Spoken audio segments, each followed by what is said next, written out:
शरणा पुरुष कबीर का सब संतन की ओट, गरीब दास रक्षा करें कबहु न लागे चोटे।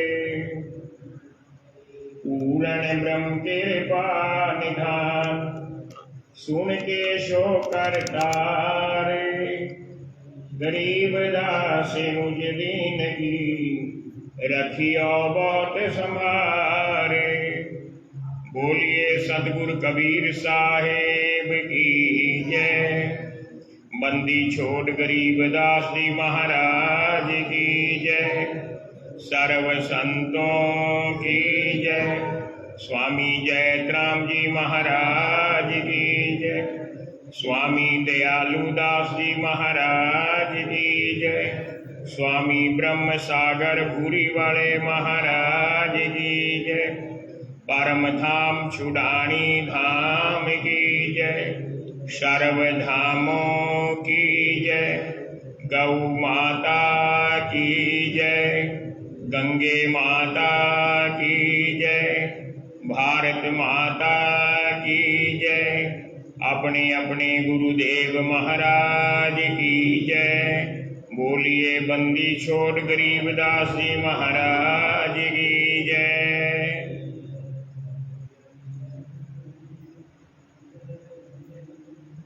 बंदी छोड़ के प्रेमी जनों, माताओं बहनों, बंदी छोड़ गरीबदास महाराज जी की वाणी के 108 अखंड पाठों का ये विशाल अनुष्ठान समारोह 25 तारीख से प्रवाहमान है। आज 5वां दिन है और परसों से गरीबदास साहिब की कथा आप श्रवण कर रहे हैं।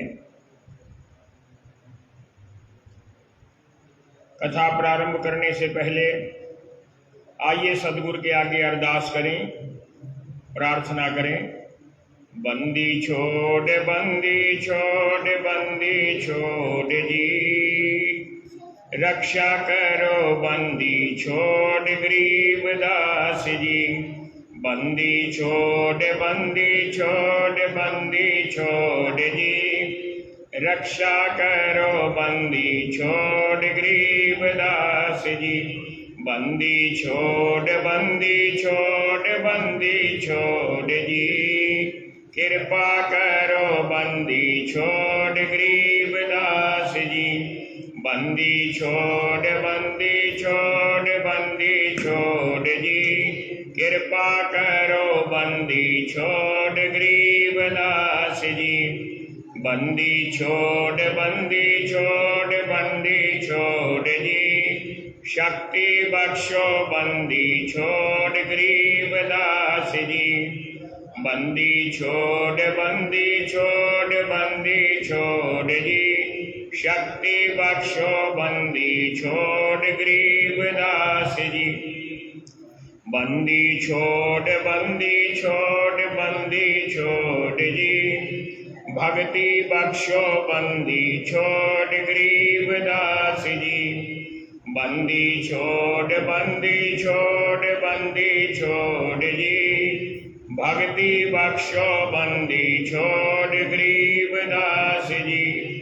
बंदी छोड़ बंदी छोड़ बंदी छोड़ जी, मुक्ति बख्शो बंदी छोड़ गरीबदास जी।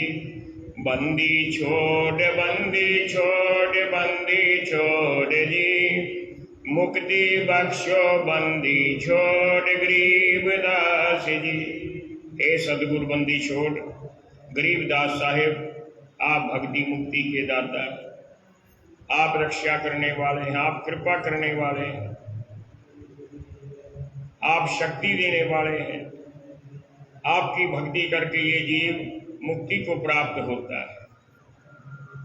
मैंने परसों कथा में आपको बंदी छोड़ गरीबदास महाराज जी के अवतार से, प्राकट्य से लेकर और कुछ दिव्य लीलाओं का श्रवण कराया था और कल बंदी छोड़ गरीबदास महाराज जी की बहुत सी बाल लीलाएं, जो बालकपन में जो दिव्य लीलाएं सदगुरु जी ने प्रकट की, मैंने उसके बारे में आपको बड़े संक्षेप में बताया था।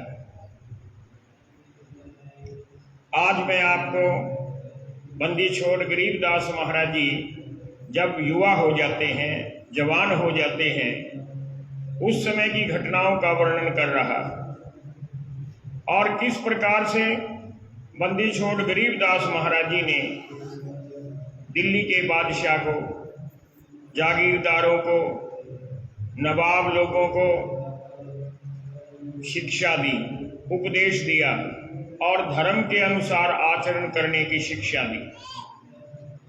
महाराज जी जब लगभग 17 साल के हो गए तो एक दिन माता जी कहने लगी, बेटा तेरा नाम सुनकर बहुत से नर नारी प्रतिदिन आते हैं और सबके लिए भोजन पानी की व्यवस्था मैं और कुछ भक्त लोग मिलकर करते हैं। अब मेरा शरीर उतना बलिष्ठ नहीं रहा, क्योंकि आपको पता है कि महाराज जी की माता जी जो थी, शादी के 21 साल के बाद महाराज जी का अवतार हुआ था। 9 साल तो पहले करोथा में रही और 12 साल छुड़ानी धाम में, तब जाकर बंदी छोड़ साहेब प्रकट हुए थे। तो बेटा अब मैं तेरे ब्याह के बारे में, विवाह के बारे में सोच रही। बंदी छोड़ कहने लगे, माता मैं तो स्वतंत्र रहकर लोगों को परमात्मा से जोड़ने का संकल्प लिए हुए, विवाह मेरे को बंधन प्रतीत होता है।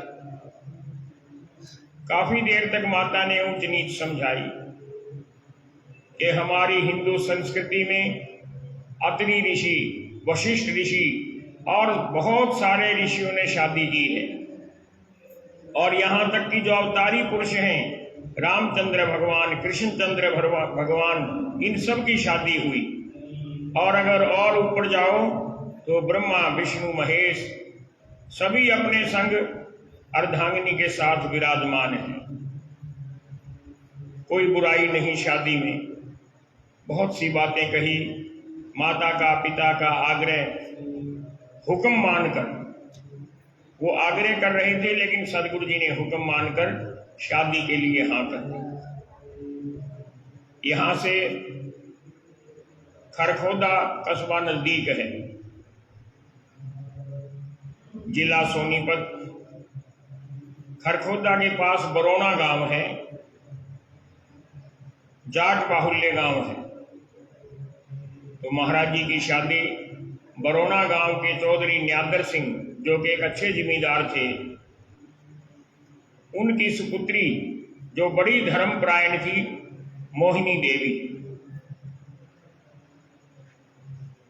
माता मोहिनी देवी हम सब के लिए बहुत आदरणीय है। अब तक उनका जिक्र बहुत कम आता है, बहुत से भक्तों को पता नहीं। तो मेरा ये संकल्प भी है कि इधर ये जो कुटिया 1 नंबर है, इसमें हम माता मोहिनी देवी जी का स्वरूप भी स्थापित करें, तभी लोगों को पता लगेगा कि ये कौन है। बरौना गांव के चौधरी न्यादर सिंह की लड़की, जो बहुत ही पावन संस्कारों वाली, उसके साथ महाराज जी का विवाह हो जाता है। घर गृहस्थी बस जाती है, लेकिन महाराज जी का ज्यादातर समय जीवों के कल्याण के लिए वाणी उच्चारण करने में जाता था। और फिर बहुत से संत आते थे, बहुत से भिक्षु आते थे, आम आदमी और खास आदमी भी आकर महाराज जी को प्रणाम करते थे और घंटों बैठकर उनका मधुर उपदेश सुनते थे। ये जो वाणी आप सुन रहे हैं, ये महाराज जी ने अपने मुखारबिंद से उच्चारण की। महाराज जी अपने निवास में और अपने बाग में ज्यादातर रहते थे। जहां पर ये जंड साहिब है, मंदिर के बाहर 3 मंजिला भवन, यहाँ पर जांड का वृक्ष था, उसी के नीचे बैठकर महाराज जी उपदेश करते थे।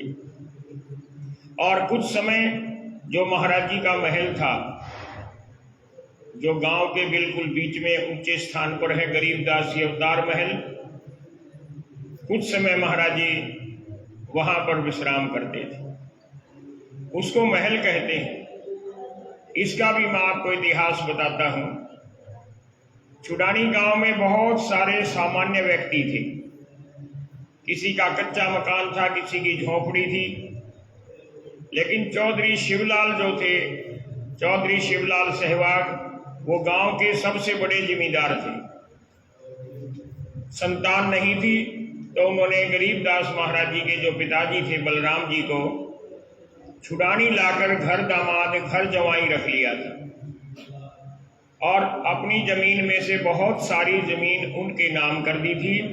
और ये जो अवतार महल है, जो गांव के बीचों बीच है, ये बड़ा पक्का 2 मंजिला भवन शिवलाल जी ने अपने दामाद के लिए बनवाया था।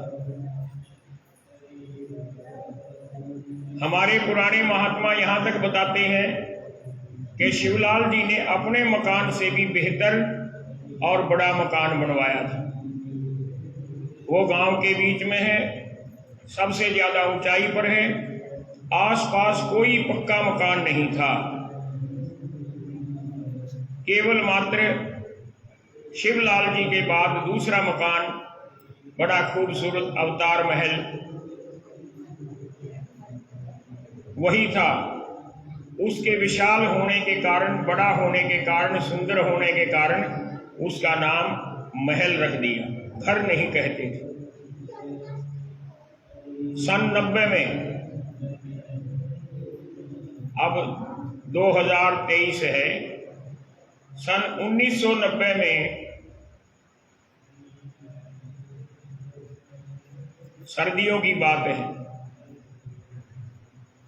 मैं बहुत प्रारंभ से 4, साढ़े 4, 5 बजे अवस्था के अनुसार उठ जाता हूँ, कुछ देर ध्यान करता हूँ, और उसके बाद बाहर मंदिर में आकर परिक्रमा करता हूँ, सदगुरु जी को नमस्कार करता हूँ। मेरा ये जो भी व्यवहार है आज तक जारी है, कोई भी आकर देख सकता है। तो मैं ध्यान में बैठा था, उसी समय मुझे दिखाई कुछ नहीं दिया, ऊपर से कोई आवाज आई, बड़ी रोबदार आवाज, कि दया सागर महल को संभाल लो। पहले तो मैं समझ नहीं पाया, फिर दोबारा आवाज आई। महल का तो मैंने सुन रखा था कि गांव में महल एक है, दूसरा कोई महल नहीं। और मैं भी बचपन से लेकर उस दिन तक उस महल के आगे से गांव में जब भी जाता था, कई बार गुजरना पड़ता था, बस ऐसे सिर झुका देते थे, लेकिन उसकी तरफ कभी ध्यान नहीं दिया। सारा गांव जानता है, ये माताएं, बहनें, बुजुर्ग बैठे हैं, जो नौजवान बैठे हैं, महाराज जी के अवतार महल का उस समय बहुत बुरा हाल था। कई छत तो टूट चुकी थी, दीवारें खोखली हो गई थी। अंदर गांव के लोग कूड़ा करकट डालते थे, यहां तक के ऊपर मंडेर पर बैठकर मल भी वहीं पर कर देते थे। है तो हम सब के लिए शर्म की बात, लेकिन इसके लिए सबसे ज्यादा जिम्मेदार मैं अपने आप को मानता हूं। लेकिन जिस दिन मेरे को सतगुरु जी का मानो हुक्म सुनाई दिया, तो सुबह माता जी का दर्शन किया, डंडौत की। मैं हर रोज माता जी का दर्शन डंडौत करता रहा अंतिम समय तक, जब तक माता जी रही। अब उनके फोटो की परिक्रमा डंडौत रोज करता हूं नेम से। मैंने माता जी को बताया कि माता जी, मेरे को ऐसे ऐसे कुछ हुक्म सा सुनाई दिया। माता जी ने कहा कि दया सागर, ये सतगुरु जी का ही हुक्म हो सकता है, और कौन हुक्म देगा, तो तू इसकी पालना कर। मैंने कहा कैसे पालना करूं हुक्म की, महल हमारा तो है नहीं, हमारे छुडानी गांव के धनखड़ गोत्र के बहुत सारे परिवारों का है। उस दिन फिर मैं, जो नाते में मेरे परिवार में एक बड़े भाई लगते थे, स्वरूप दास जी, रतन लाल के पिताजी, और रामेश्वर सहवाग, अमर सिंह के लड़के, इन दोनों को लेकर महल का दर्शन करने गए। और हम तीनों ने उसी महल में, जिसमें गंदगी भरी पड़ी थी, दंडौत प्रणाम किया पहली बार। नहीं तो हल्का सा सिर झुकाकर आगे निकल जाते थे। आकर माता जी से प्रार्थना की। माता जी कहने लगी, भाई तेरा अकेले का तो है नहीं, इसका निर्माण कैसे करेगा? मैंने कहा, माता जी आप आशीर्वाद दो, सारा काम हो जाएगा। उस समय हमारे गांव के वाल्मीकि जो थे, वो गड्ढे भी रखते थे और कूड़ा करकट भी खाते थे और गड्ढे भी खोदते थे मिट्टी के। मैंने और स्वरूप दास जी ने वाल्मीकियों को बुलाया और उसमें से गंदगी उठाने का ठेका दे दिया, 100 रुपया एडवांस दे दिया। निश्चिंत हो गया। अगले दिन वो वाल्मीकि मेरे पास आया, बोला, महाराज जी ले अपने रखिए, दुनिया का गंद हमने नहीं उठाना। अब फिर समस्या खड़ी हो गई। हमारे गांव का ही मोल्या में सहवाग गोत्र का एक रघुनाथ भगत होता था, बहुत अच्छा था। उसके पास बैल की रेडी थी, एक बैल वाली। मैंने उसको बुलाया कि रघुनाथ भाई ऐसे ऐसे काम है, कुछ गंदगी छांटनी है। बोले, महाराज जी ठीक है। ताऊ रघुनाथ के घर के पास छोटी सी गली थी, उसमें बैग करके रेहड़ी लगा दी। रामेश्वर भगत और मैं कस्सी से तसला भरने लग गए गंदगी का, और स्वरूप दास उठाकर रेहड़ी में डालने लग गया। अब पूरी 200 से ज्यादा गज का वो क्षेत्र है, 4-4 फुट तक गंदगी थी। हमने सिर्फ 2 रेहड़ी फेरी, बड़ी मुश्किल से, बदबू मारती थी, नाक पर हमने कपड़ा लपेट लिया। प्रार्थना की, बंदी छोड़, कोई उपाय करो। उसी रात को मध्य प्रदेश के दमोह जिले से 15-20 मजदूर और उनकी औरतें आ गई, जो पहले भी यहां पर आते रहते थे। सदगुरु जी ने हमारी बात तत्काल सुन ली। मैंने उन सबको बताया कि भाई काम तो गंदगी का है पर परमार्थ का है। उनको हमने ठेका दे दिया। रघुनाथ ने अपनी रेहड़ी से कई दिन तक काफी कुछ सामान वहां से निकाल दिया और फिर ट्राली भी लगा दी। धीरे धीरे महीने 1.5 महीने में हमने सारा गंदगी कूड़ा करकट वहां से निकाल दिया। जब अंदर जाते तो किसी कुतिया ने पिल्ले दे रखे, वो पाड़ने के लिए भागती। खरखोटरों में उल्लू बैठे होते, वो चौथ मारने के लिए आते। जो पीले वाली मक्खी होती है, भिरड़ बोलते हैं, वो सारी की सारी काटने के लिए आती। कई जगह सांप निकले, लेकिन सदगुरु जी रक्षा करते रहे, वो खाली हो गया। उसमें एक बहुत बड़ा पीपल का पेड़ था, आधा दीवार के अंदर था। उस पे बहुत सारे बंदर रहते थे जो उत्पात करते थे। हमने सोच लिया इस पेड़ को काटेंगे, लेकिन पीपल का हरा पेड़ काटना हिंदू धर्म में वर्जित है। फिर आकर सदगुरु जी की परिक्रमा की, दंडौत की। कोई बनावटी बात नहीं कहता हूं, सदगुरु जी के दरबार में खड़ा होकर कहता हूं कि सदगुरु जो चाहे सो करें। प्रार्थना की, बंदी छोड़, पेड़ काट नहीं सकते। देखो, हफ्ते 10 दिन के बाद पेड़ ने सूखना शुरू कर दिया और 1 महीने में सूख कर बिल्कुल सूख गया। 2-4 लोगों ने कहा कि महाराज जी गांव में लोग ये कह रहे हैं कि महंत ने कोई जहरीला सुआ लगा दिया। ऐसा कोई जहरीला सुआ होता जो पेड़ को सुखा दे? तो लोगों की अपनी अपनी बात होती है। सब सुखाने वाले सदगुरु, और वो काट भी दिया और वो दीवार भी ठीक हो गई। फिर दुलेड़ा में 25,000 रुपये में एक बाणिया की पुरानी हवेली मैंने ईंटों के लिए खरीद ली, क्योंकि ये छोटी ईंटों का बना हुआ है। वो बाणिया कलकत्ता बस गया था, हेली टूटी हुई पड़ी थी। अपने ट्रैक्टर से 15-16 दिन में थोड़ी थोड़ी ईंट ले आके और उन ईंटों से उस पूरे महल की मरम्मत कराई, बड़ी ईंट नहीं लगाई। उसका जो डिजाइन था उसको नहीं बिगाड़ा, लेकिन जो छत थी उसका लेंटर डाल दिया, फर्श बना दिए, टाइल लगा दी, ऊपर गुंबज बना दिया और मूर्तियों की स्थापना कर दी। महाराज जी की बाल्य रूप की, महाराज जी के माता पिता। ये बात मैं इसलिए बता रहा हूं कि ये सब गरीबदास महाराज जी के इतिहास की बात है। अब सारी संगत वहां पर दर्शन करने जाती है।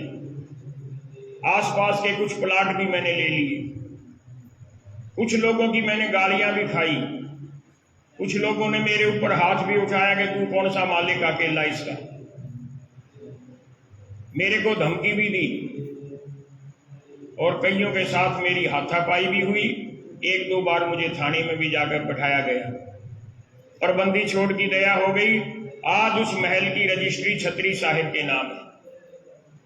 पक्के तौर पर महल ना मेरे भाइयों का है ना मेरा है, सतगुरु जी के नाम महल की रजिस्ट्री है। अब उसका भी विस्तार किया जाएगा, उसको भी 5 मंजिला बनाना है, 1-2 प्लाट साथ में रहता है, वो भी मिल जाएगा। तो मैं महाराज जी के महल की बात बता रहा था। महाराज जी अपने महल में भी रहते थे। महाराज जी के 7 संतान हुई। एक संतान जन्म के कुछ समय बाद मृत्यु को प्राप्त हो गई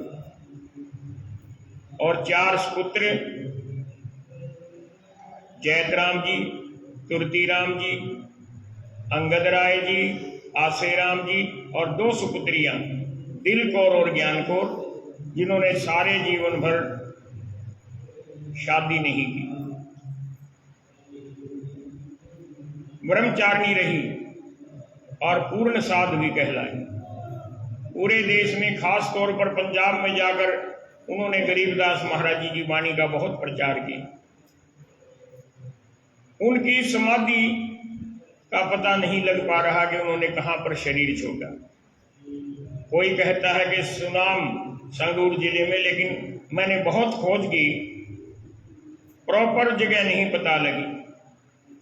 तो मैंने ये भी निश्चय किया, संकल्प, कि हमारी दोनों दादी बुआ महाराज जी की जो सुपुत्री, उनकी यहाँ मूर्तियां भी स्थापना होगी और उनके नाम से मैंने बिल्कुल इस गेट के पास माता दिल कौर ज्ञान कौर महिला सत्संग भवन छोटा सा बना रखा है।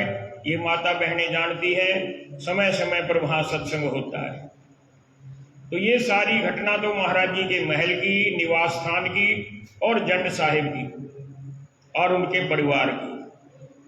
अब देखो, महाराज जी असीम शक्ति के मालिक थे। कल मैंने आपको बताया था, उजड़ा हुआ खेत हरा भरा कर दिया, शेर से गौ माता की रक्षा की, बैरागियों के घर की आग बुझा दी, क्या क्या नहीं किया अपनी योग शक्ति से। पानी खोद कर निकाल दिया, कुएं की कोठी सीधी कर दी। मैंने सारी लीलाएं कल आपको सुनाई। अब महाराज जी नौजवान हो गए और अपने जंड साहब के वृक्ष के नीचे बैठ गए। आपने ऋषियों का नाम सुना है, संतों का नाम सुना है, मुनियों का नाम सुना, अवतारों का, भगवान का, लेकिन एक और देव पुरुष होते हैं बहुत शक्तिशाली, उनको योगेश्वर बोलते हैं, जो पूर्ण योगी होते हैं, जो अपनी योग शक्ति से, योग माया से जहां मर्जी पहुंच सकते हैं। एक दिन आकाश मार्ग से चलकर नदी के किनारे, अब आप कहेंगे कौन सी नदी? पहले छुड़ानी गांव के उधर से उधर चंद्रावती नदी बहती थी, जो कि छुड़ानी गांव के प्राचीन रिकॉर्ड में भी दर्ज है। चंद्रावती नदी के किनारे कबलाना वाले मार्ग पर आकाश मार्ग से 9 योगेश्वर उतर गए। लोग क्या देखते हैं कि आकाश से 9 बड़ी भव्य दिव्याकृति वाले आदमी आए, क्योंकि खेतों में तो किसान भगत लोग रहते ही थे। सब ने देख लिया और बात गरीबदास महाराज जी तक पहुंच गई। वो तो अंतर्यामी थे, उन्होंने तुरंत अपने भंडारी धारी राम उनको हुक्म दिया कि तुरंत जाओ, कुछ सेवकों को साथ ले जाओ और 9 योगी का सम्मान करो, घास फूस ले जाओ, कुराल ले जाओ, क्योंकि वो पक्के मकान में नहीं ठहरते और स्वयं अपना भोजन बनाते हैं। भोजन सामग्री लेकर जाओ, रहने की व्यवस्था करो। साय का समय था, उनके रहने की, भोजन की व्यवस्था कर दी धारी राम जी ने। उन्होंने कहा कि हम बड़े प्रसन्न हैं, गरीबदास महाराज जी का नाम सुना है, हम उनके दर्शनों के इच्छुक हैं। महाराज जी को हमारा विनय भरा संदेश दें कि प्रातः महाराज जी दर्शन दें यहाँ पर आकर। सुबह महाराज जी गरीबदास जी दर्शन देने के लिए पहुंच गए। उन्होंने 9 योगेश्वरों को प्रणाम किया और योगेश्वरों ने भी महाराज जी को प्रणाम किया। जो दिव्य शक्ति होती है, बड़े आदमी होते हैं, वो ये नहीं सोचते कि पहले ये प्रणाम करें, वो स्वयं प्रणाम कर देते हैं, क्योंकि प्रणाम करने से बहुत फल मिलता है। सदगुरु जी की वाणी गवाही देती है, एक जग है धर्म की, दूजी जग है ज्ञान, तीजी जग है हवन की, चौथी जग प्रणाम। किसी को प्रणाम करने से आप में शक्ति आती है, उसके गुण आप में आ जाते हैं, आपका भार हल्का हो जाता है, दास भाव आ जाता है, और जिसके चित्त में दास भाव आ गया, परमात्मा उस पर कृपा करता है। दास भाव है अगमगाह, दास भाव सा और न लाहा, सदगुरु जी कहते हैं। 2-3 घंटे तक महाराज जी के साथ योगेश्वरों के आध्यात्मिक विषय पर चर्चा होती। अब योगेश्वर कहने लगे, महाराज जी आपने भोजन सामग्री भेज रखी है और हमने पका भी ली है। पहले आपसे ज्ञान की प्यास बुझाई है, अब हम भोजन करेंगे। महाराज जी अपनी जगह बैठे रहे। वो थोड़ी दूर जाकर भोजन जो पका हुआ था उसको ग्रहण करने की तैयारी करने लग गए। उनके पास दुदुम्बी होती थी, शंख होते थे, मंजीरे होते थे। आकाश की ओर सभी 9 योगेश्वरों ने बड़ी ऊंची ध्वनि से शंखनाद किया और देखते देखते आकाश मार्ग से देवगण आ जाते हैं, देव पुरुष आ जाते हैं। हजारों हजार देव पुरुष वहां पर बैठे नजर आने लगे। सदगुरु जी तो सब जानते थे, लेकिन जो हमारे जैसे आप जैसे भगत थे कहने लगे, महाराज जी इतने लोगों के भोजन की व्यवस्था कहाँ होगी? हमने तो 9 योगेश्वरों के लिए भोजन की सामग्री भेजी थी। अब योगेश्वर भी कहने लगे गरीबदास महाराज जी को, आपने सामग्री हमारे लिए भेज दी, लेकिन शंख बजाने से हजारों देवगण आ गए, अब क्या किया जाए? गरीबदास महाराज जी ने बड़े सहज भाव से अपने भंडारी धारी राम को बुलाया, उसके सिर पर हाथ रखा और वाणी बोली कि अंजल साहेब रूप है, खुद या तिरसा जाए। और दूसरी वाणी सदगुरु जी ने बोल दी, 184 जीव का भोजन बसे आकाश, करता बरसे नीर हो पूरे सबकी आस। और ऐसे हाथ किया, जहां से देवगण आए थे वहां से बहुत सारी भोजन सामग्री उपस्थित हो जाती। बोलिए बंदी छोड़ महाराज की। अब वो देवगण भोजन करके तृप्त होकर चले गए। भगवान श्री कृष्ण के विचार से 60 के एक तिनके ने कितने ऋषियों की भूख तृप्त कर दी थी, ये तो प्रमाण। अब आइए बात को आगे बढ़ाते हैं। जिस समय महाराज जी गरीबदास जी शुरानी धाम में विराजमान होते थे, वो मुसलमान राजाओं का, नवाबों का, जागीरदारों का जमाना था। और सबको पता है मुसलमान जो शासक थे या जागीरदार थे या नवाब थे या उनके अहलकार थे, वो हिंदुओं पर कई तरह का अत्याचार करते थे। हिंदू बेबस था क्योंकि शासक के आगे कुछ नहीं कर सकते। आजकल की तरह session court, high court, supreme court, commission, ऐसा कुछ नहीं था जहां आप फरियाद करें और अपील करें। बादशाह का हुक्म कानून होता था, कहीं कोई अपील नहीं। जो बादशाह ने कह दिया वो पत्थर की लकीर। अब महाराज जी की शक्ति के बारे में बहुत लोगों ने सुन रखा था, नवाब ने भी, जागीरदार ने भी, राजाओं ने भी, बादशाहों ने भी। मैं शुरू कर रहा हूं झज्जर के नवाब से, क्योंकि ये छुड़ानी गांव झज्जर की नवाबी माता था और फरक नगर के जागीरदार की जागीरदारी में आता था, और उनके ऊपर बादशाह था दिल्ली के तख्त का। जो झज्जर का नवाब था नूर हसन अली, वो दिल्ली के बादशाह मोहम्मद शाह रंगीले का दूर का रिश्तेदार था।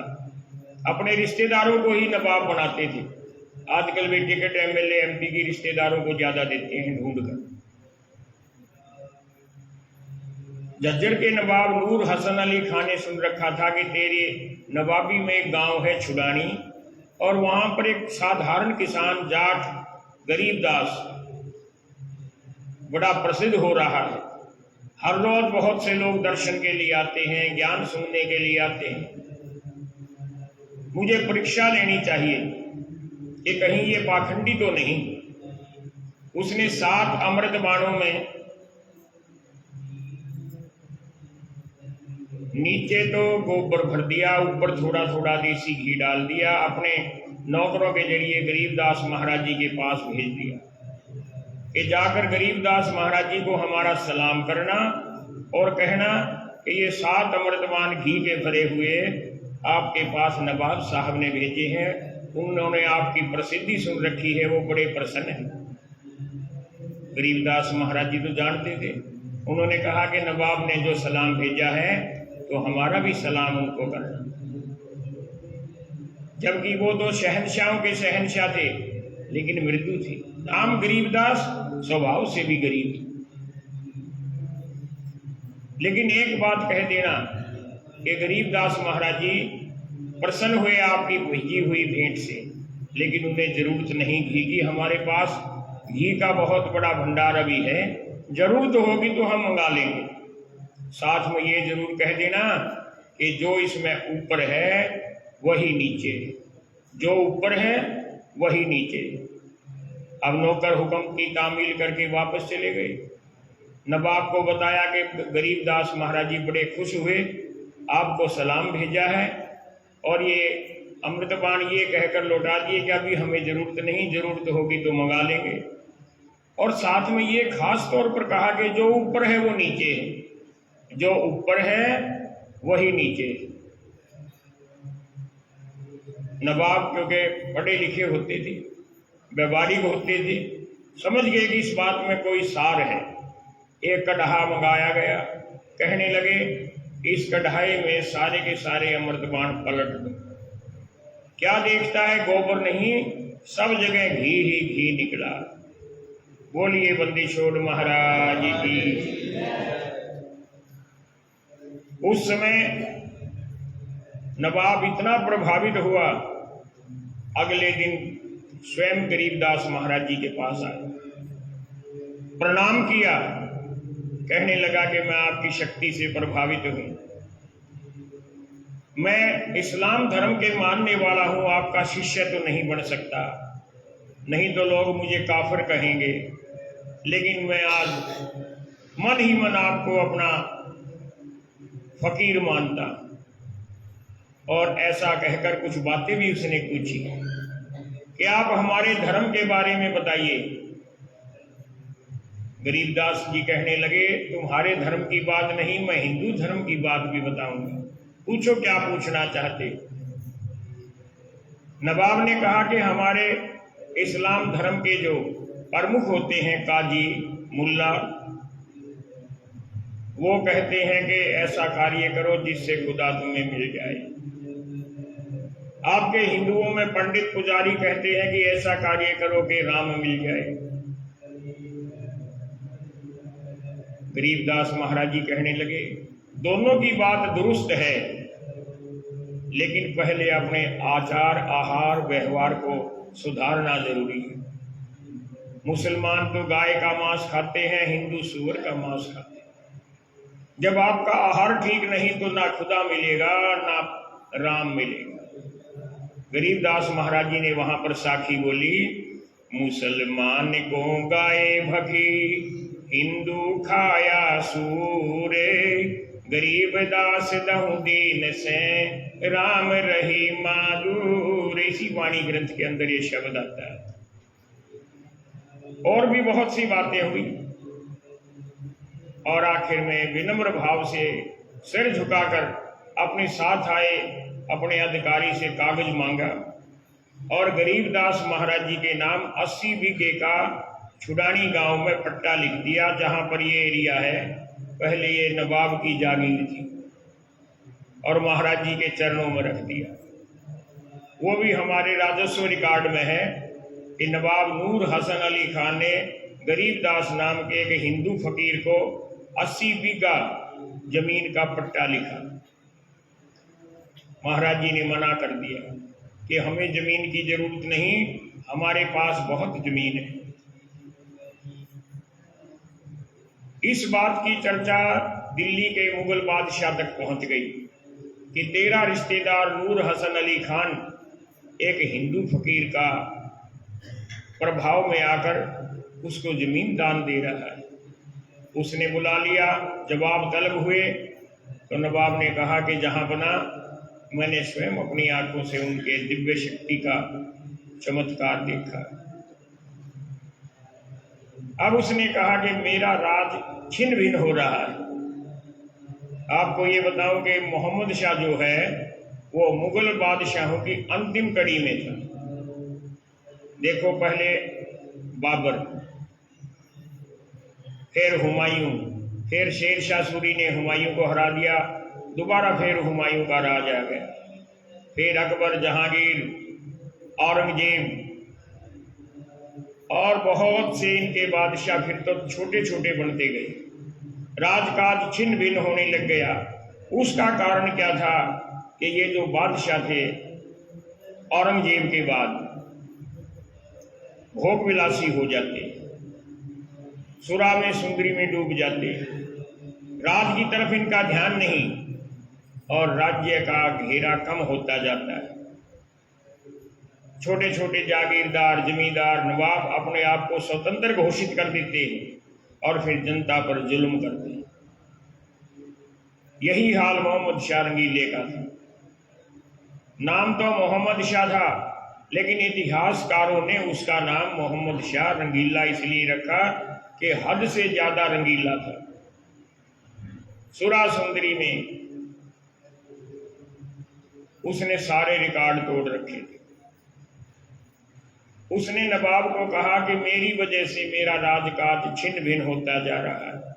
अगर तेरे गरीबदास में शक्ति है तो मैं यहां से फरमान भेज देता हूं और वो आकर मुझे शक्ति दिखाए, और अगर शक्ति होगी तो मेरे राज को भी संभाल लेंगे, मेरे ऊपर उनकी दया हो जाएगी।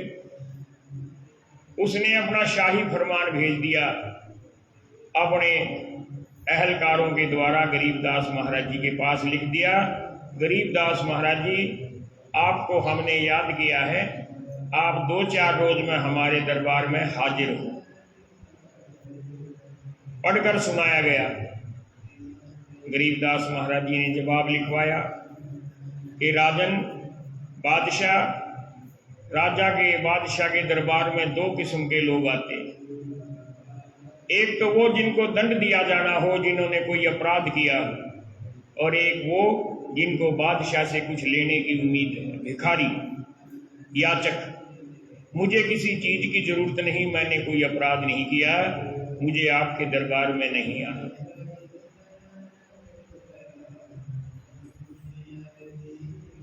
फरमान लेकर वापस चले गए उनके कर्मचारी। अब उसने एक सभा बुलाई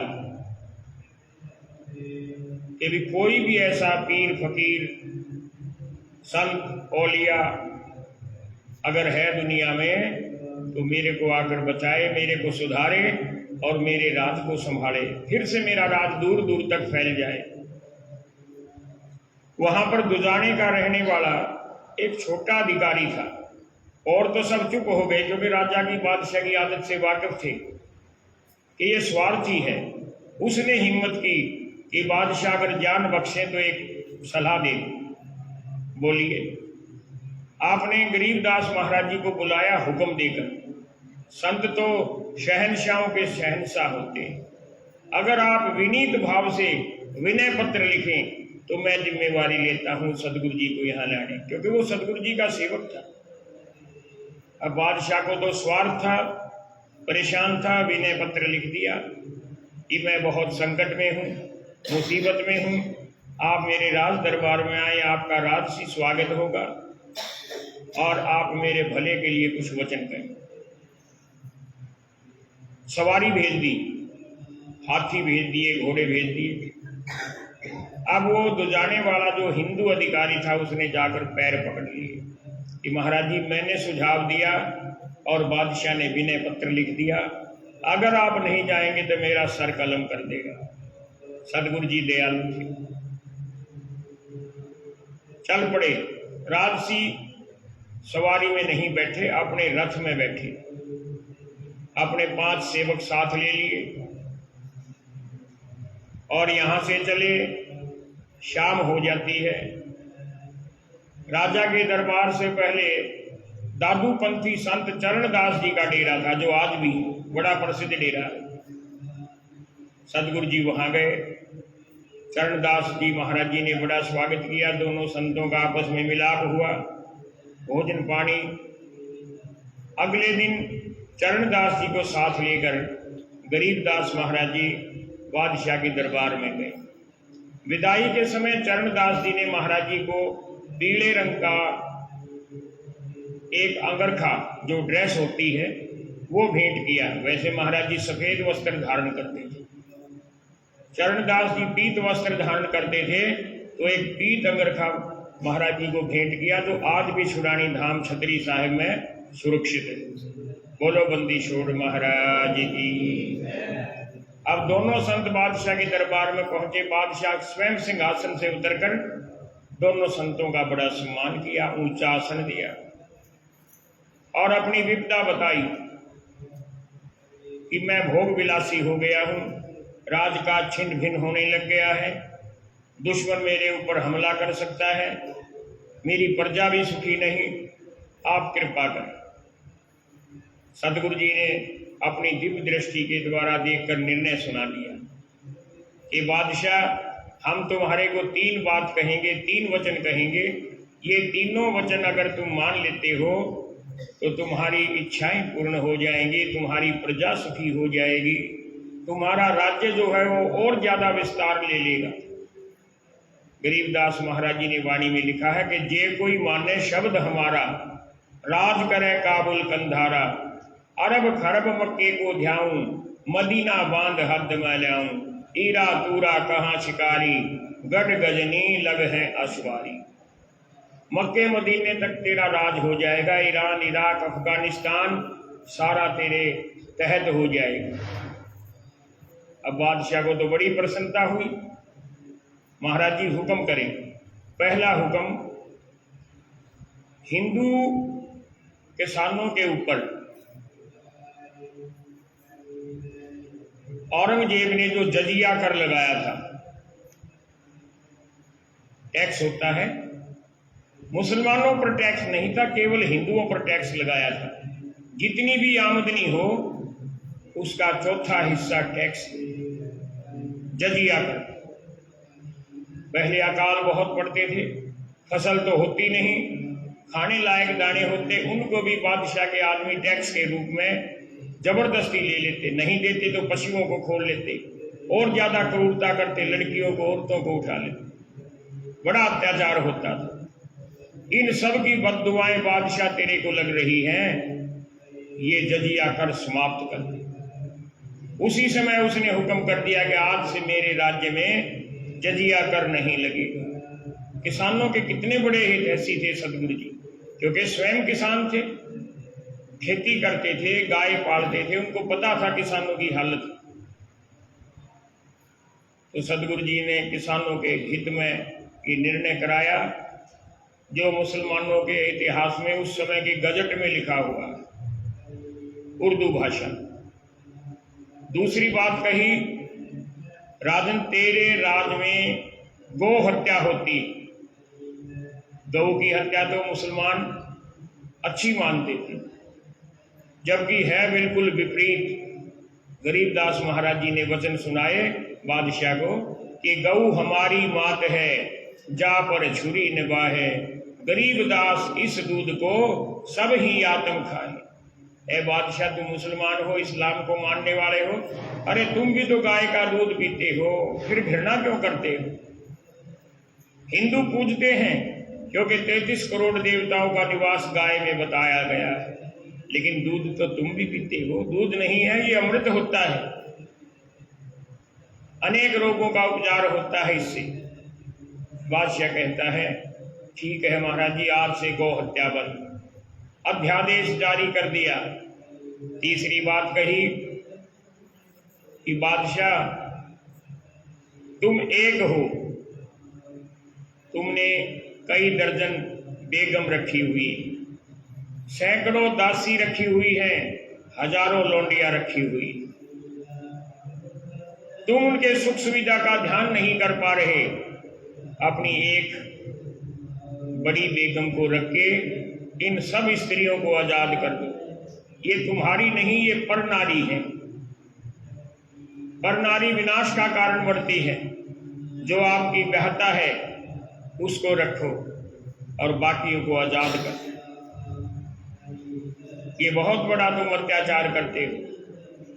गरीबदास महाराज जी ने बड़ी बुलंद आवाज में नारी मुक्ति के लिए वचन कहे कि पर नारी नहीं परसिए, होगा हाल बेहाल, पारस पूंजी जात है, कांकर साटेला।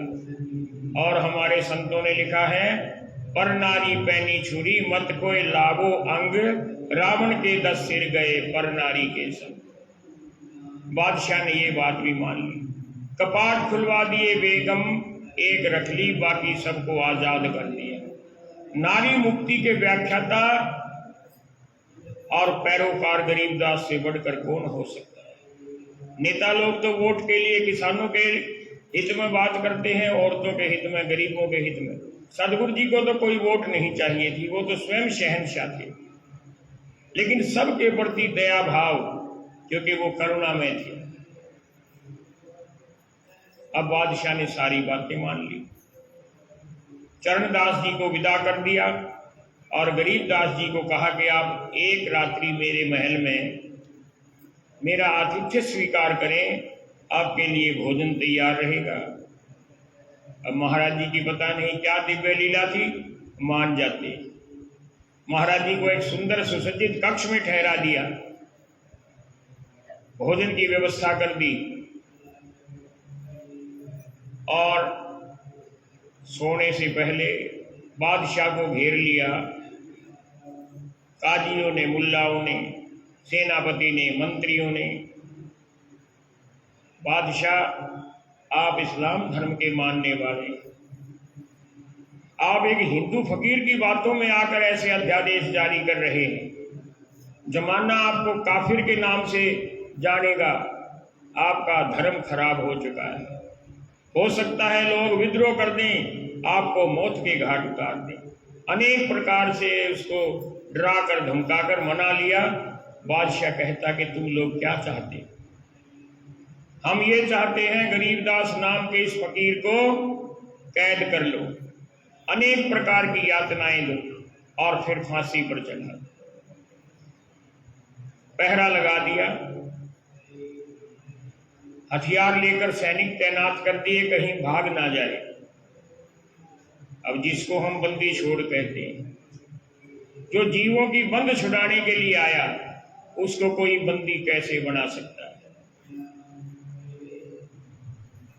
नज़ारा देख लिया सेवकों ने जो साथ गए थे, ए साहेब बंदी छोड़, हमें तो गिरफ्तार कर लिया है, कैद कर लिया है, और ये मुसलमान लोग बड़े बेरहम होते हैं, काट देंगे, मार देंगे, फांसी पर चढ़ा देंगे।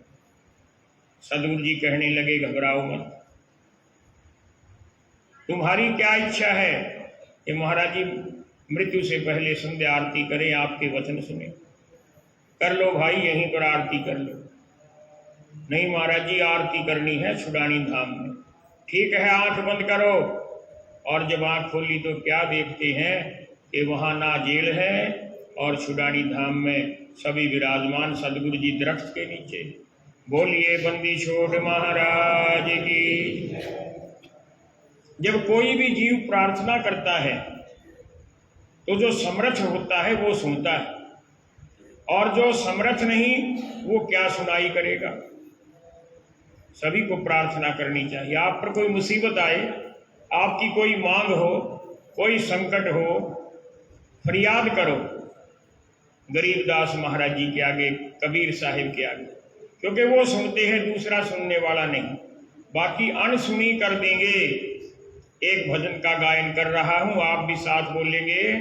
तेरे बिना मेरी कौन सुने फरियाद, बंदी छोड़ तेरे बिना, तेरे बिना मेरी कौन सुने फरियाद, सतगुरु तेरे बिना, तेरे बिना मेरी कौन सुने फरियाद, सतगुरु तेरे बिना, तेरे बिना मेरी कौन सुने फरियाद, सतगुरु। अब सतगुरु जी क्या क्या है हमारे लिए? हमारे लिए भगवान भी, हमारा पालन पोषण करने वाले भी हैं। माता पिता को तो ये क्रेडिट जाता है कि वो हमारा पालन पोषण करते हैं। असल में तो पालन पोषण परमात्मा करता है। वो हमारा रब है, वो हमारा राजक है। तू ही तू रब राजक मेरा, तू ही तू रब राजक मेरा, शब्द अतीत नाद धुन हेरा, सतगुरु तेरे बिना, तेरे बिना मेरी कौन सुने फरियाद, सतगुरु तेरे बिना, तेरे बिना मेरी कौन सुने फरियाद, सतगुरु। मानता हूं कि मैंने बहुत गुनाह किए हैं, मैं गुनहगार हूं, क्षमा आप ही कर सकते हैं। तो क्या कहा गरीबदास साहिब ने? गुनहगार गुरुदेव तुम्हारा, गुनहगार गुरुदेव तुम्हारा, खाने याद खरीद प्यारा, सतगुरु तेरे बिना, तेरे बिना मेरी कौन सुने फरियाद, सतगुरु तेरे बिना, तेरे बिना मेरी कौन सुने फरियाद, सतगुरु तेरे बिना। अनेक गुनाहों को क्षमा करते हुए आपने मेरे को मनुष्य का चोला देकर यहाँ इस संसार में भेज दिया। आपके हुक्म से आया हूं, आप हुक्मी हैं। आपका वचन निभाऊंगा, आपका नाम जपूंगा, लेकिन मेरे को शक्ति दो। तो क्या लिखा गरीबदास साहिब ने? हुक्मी आया हुक्म पठाया, हुक्मी आया हुक्म पठाया, बांधी जाम किया मन भाया, सतगुरु तेरे बिना, तेरे बिना मेरी कौन सुने फरियाद, सतगुरु तेरे बिना, तेरे बिना मेरी कौन सुने फरियाद, सतगुरु तेरे बिना। हे सतगुरु जी, मैं समझता हूं मेरा आपका रिश्ता क्या है, क्या नाता है। आप मालिक हैं और मैं आपका जर खरीद गुलाम हूं। आजकल गुलाम नहीं होते, पहले गुलाम होते थे। जो एक बार गुलाम बन जाता था उसकी पीढ़ी दर पीढ़ी गुलाम ही बढ़ती जाती थी और कोई दर्जा नहीं मिलता था।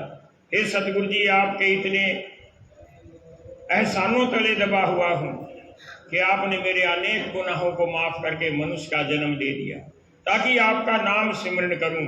आप मेरे माता पिता हैं। मेरे से गलती हो गई तो मैंने सुना है कि माता पिता अपने बच्चे गलतियों को क्षमा करके हृदय से लगा लेते हैं, क्योंकि उनका अपना अंश होता है। मैं आपका अंश हूं, मेरी गलतियां क्षमा करो। गरीबदास महाराज जी ने कितने भावुक शब्दों में बयान किया पूत पिता से बेमुख होई, पूत पिता से बेमुख होई, तो भी पिता जान मल धोई। सतगुर तेरे बिना मेरी कौन सुने फरियाद। सतगुर तेरे बिना मेरी कौन सुने फरियाद। सतगुर मैं स्वीकार करता हूँ बहुत सी गलत आदतें, बहुत सी गलत बातें, गलत कार्य मैंने किए, लेकिन फिर भी मैं आपके शरणागत हूँ। मैंने ये भी सुन रखा है कि शरणागत की लाज आप रखने वाले हैं। हरदम हैफ किए अग भारी, हरदम हैफ किए अग भारी, मादर पिदर्म शरण तुम्हारी। सतगुर तेरे बिना मेरी कौन सुने फरियाद। सतगुर तेरे बिना मेरी कौन सुने फरियाद। सतगुर ये सतगुरु जी मैंने ग्रंथों में पढ़ा है, संतों से सुना है, कथाओं में श्रवण किया है कि आपने ऐसे ऐसे पापियों का पार उतारा कर दिया। मैं तो इतना पापी नहीं। आपने करोड़ों पापियों का उद्धार किया है, मेरा भी उद्धार करो। तय कोटि उपावन पदत उधारे, कोटि उपावन पदत उधार, छिन मातर जिनके अग जारे। सतगुर तेरे बिना मेरी कौन सुने फरियाद। सतगुर तेरे बिना मेरी कौन सुने फरियाद। सतगुर तेरे बिना। हे बंदी छोड़ साहिब, आप तो जानी जान अंतर्यामी हैं।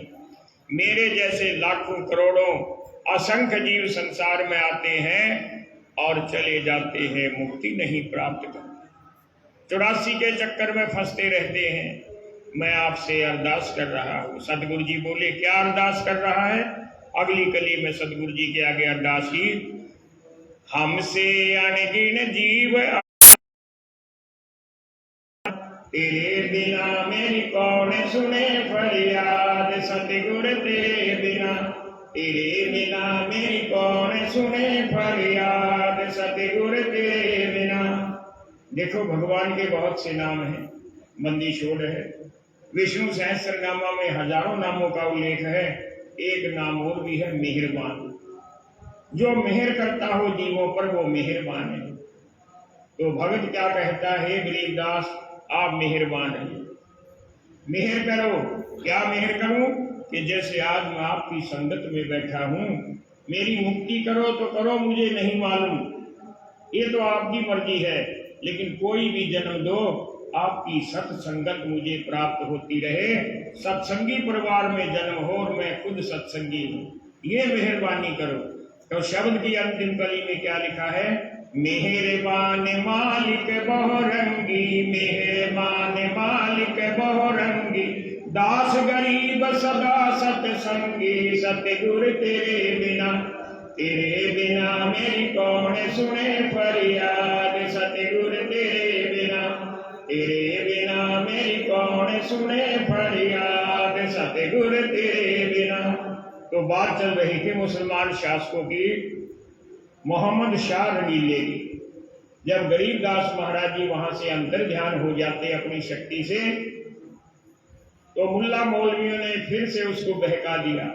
देखो हम पहले ही कहते थे ये कोई संत नहीं, ये कोई तांत्रिक है, कोई जादूगर है, कैसे आपकी कैद से निकलकर भाग गया, और ये भी नहीं पता कब चुपचाप आकर आपके शयन कक्ष में आकर आपका वध कर दे, और ज्यादा डरा दी।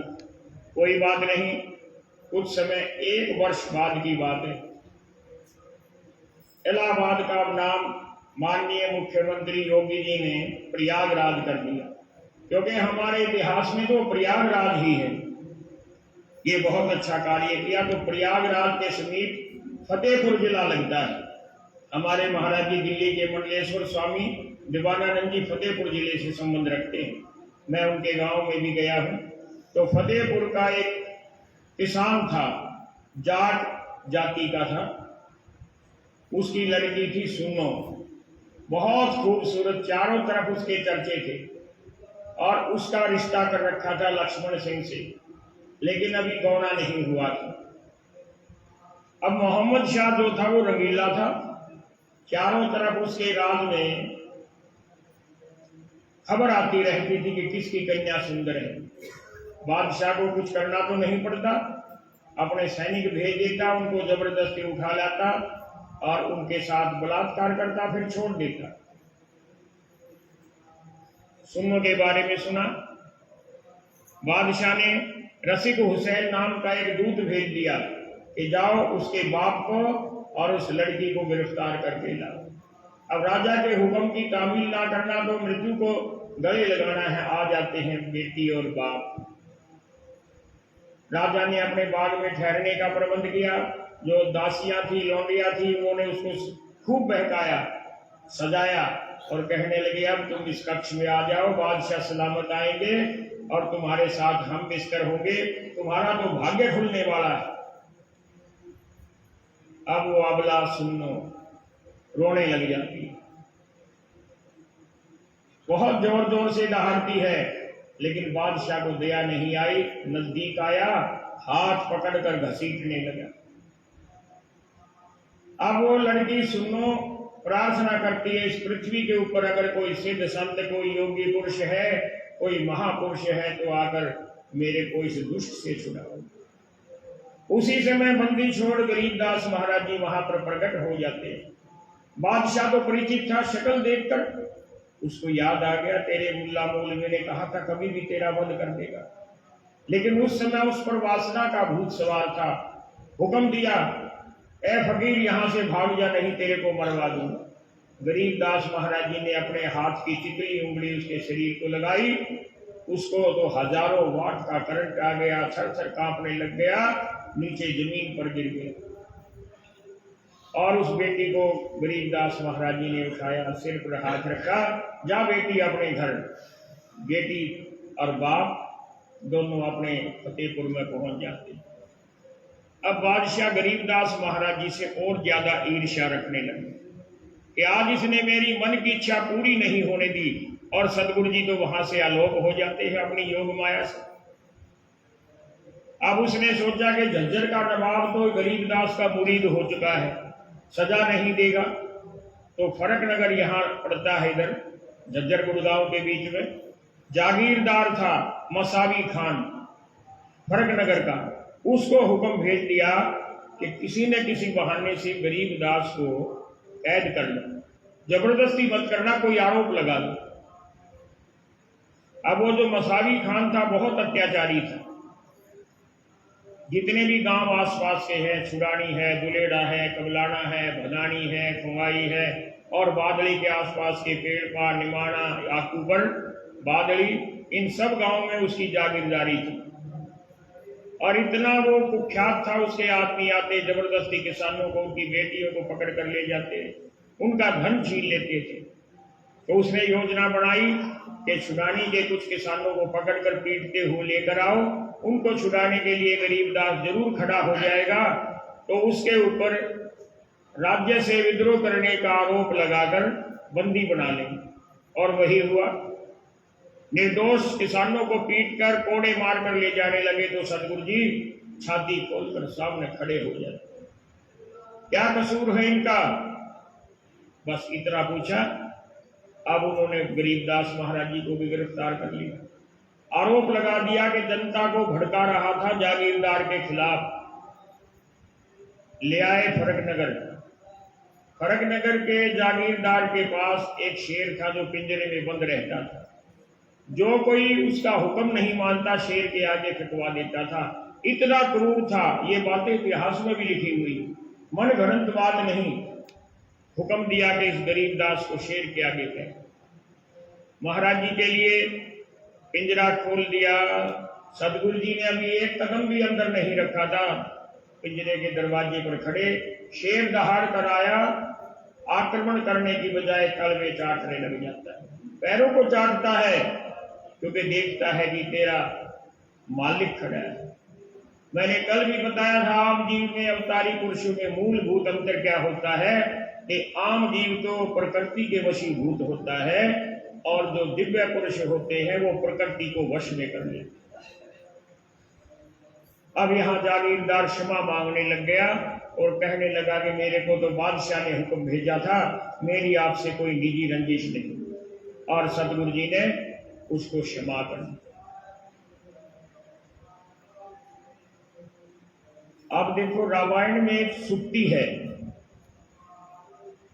रामायण में एक जगह पर लिखा है, संत अवज्ञा कर फल ऐसे। संत की बात की नाफरमानी, अवज्ञा करने का क्या फल मिलता है? संत अवज्ञा कर फल ऐसे, जरे नगर अनाथ घर जैसे। अगर किसी का घर बंद पड़ा है, मालिक नहीं है, आग लग जाए तो कोई नहीं बुझाता। कहने का मतलब, चाहे वो बादशाह हो, सेठ हो, किसान हो, अधिकारी हो, आम आदमी हो, जो संतों की बात नहीं मानता, उनका सर्वस्व विनाश हो जाता है। मोहम्मद शाह का विनाश कैसे हुआ? 1 साल के बाद नादिर शाह ने ईरान से आकर आक्रमण कर दिया, लूटपाट मचाई, हजारों नर नारियों का कत्ल किया। बादशाह ने क्या चाल खेली? मोहम्मद शाह ने अपनी बेटी का उसके बेटे के साथ विवाह कर दिया कि मेरा समधी हो गया, ज्ञान बख्श देगा। नादिर शाह मान गया। नादिर शाह राजशाही ठाट बाट के साथ आराम करने लग गया।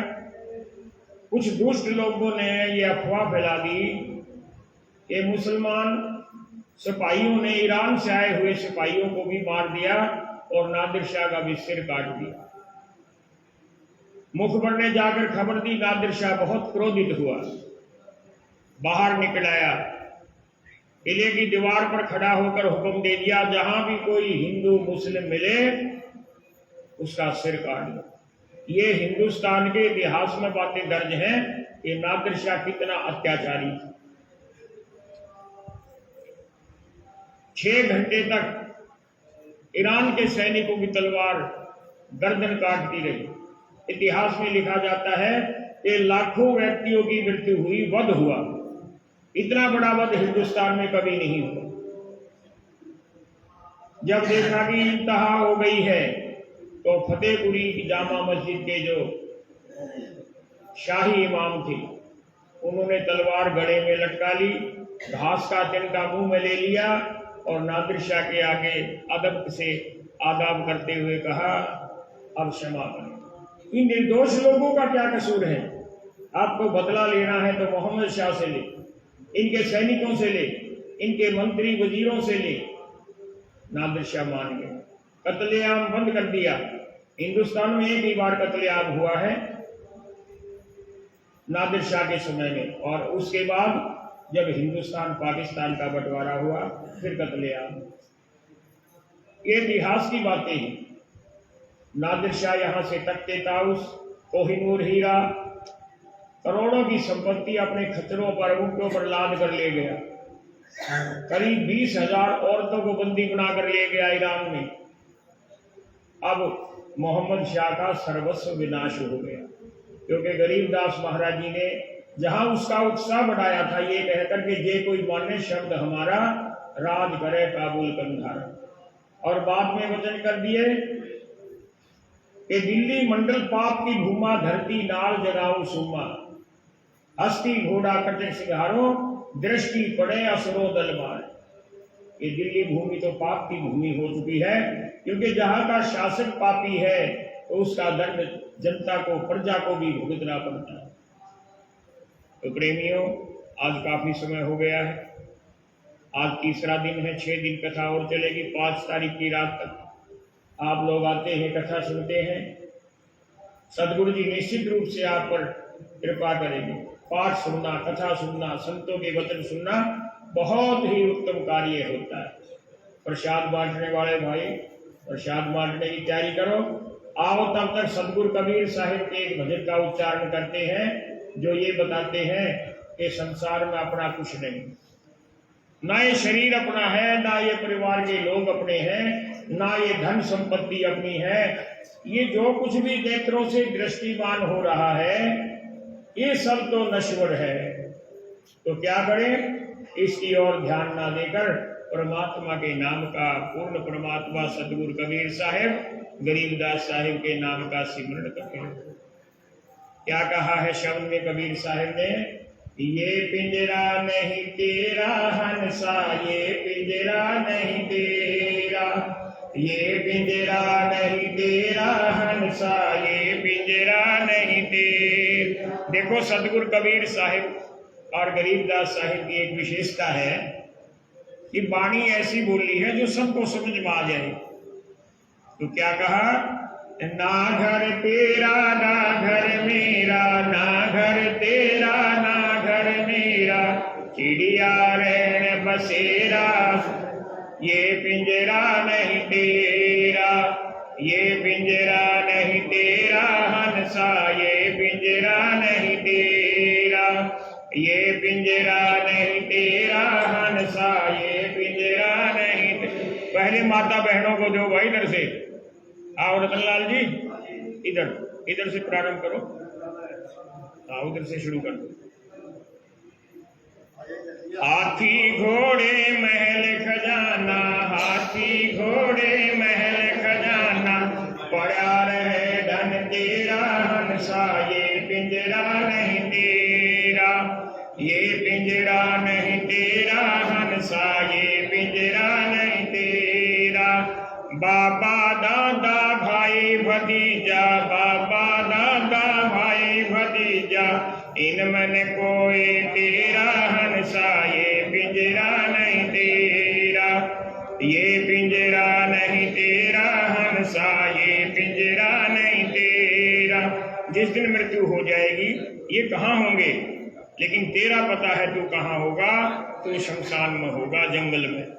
कहते कबीर सुनो भाई साधो, कहते कबीर सुनो भाई साधो, एक दिन जंगल डेरा, ये पिंजरा नहीं तेरा, ये पिंजरा नहीं तेरा, ये पिंजरा नहीं तेरा, ये पिंजरा नहीं तेरा हंसा, ये पिंजरा नहीं तेरा। रतनलाल सबको प्रसाद दो भाई। और मैं सबसे आज्ञा चाहता हूँ, सुबह 3 बजे गया था 700 किलोमीटर की यात्रा। आज सतगुरु भूरीवाले महाराज जी के तीसरे स्वरूप स्वामी ब्रह्मानंद महाराज जी की पुण्यतिथि थी कोजेवाड़ पंजाब गढ़ शंकर के पास। वहां पर श्रद्धा सुमन अर्पित करके शाम को आया हूँ। अभी कल की व्यवस्था भी देखनी है, भोजन पानी भी करना है। बोलिए बंदी छोड़ महाराज की। जब तक प्रसाद बढ़ रहा है आओ बंदी छोड़ का सिमरण करें। रामजी दास खड़े हो गए भाई। गए विशाल विशाल सतगुर अचल दिगंबर धीर है, भगत हित काया धरे आए, अवगत सत्य कबीर है, नानक दादू अगमया गादू, तेरी जहाजे थे वट सही, सुख सागर के हंस आए, भगत ही राम बड़े उधरी, कोटे भाने पर काश पूरण, रोम रोम की लार है, अचलैया भंगी है सतसंगी, अवगत का दीदार है, धन सत्य गुए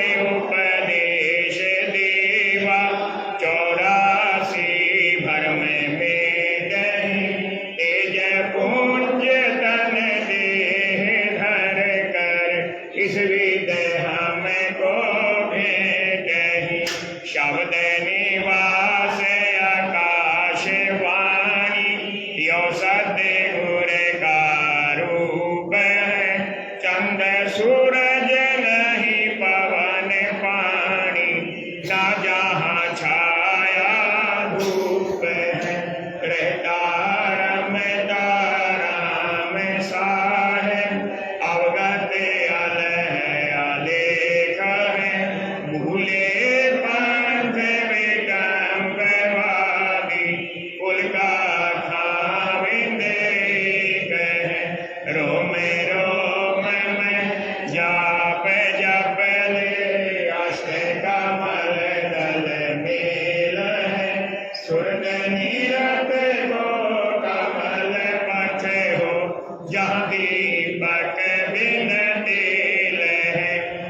सदा में खोजे हनो ये हाजर करवैनी के दिए दासे गरीब कबीर सतगुर बंदी छोड़ कबीर बंदी छोड़ कबीर सत साहिब।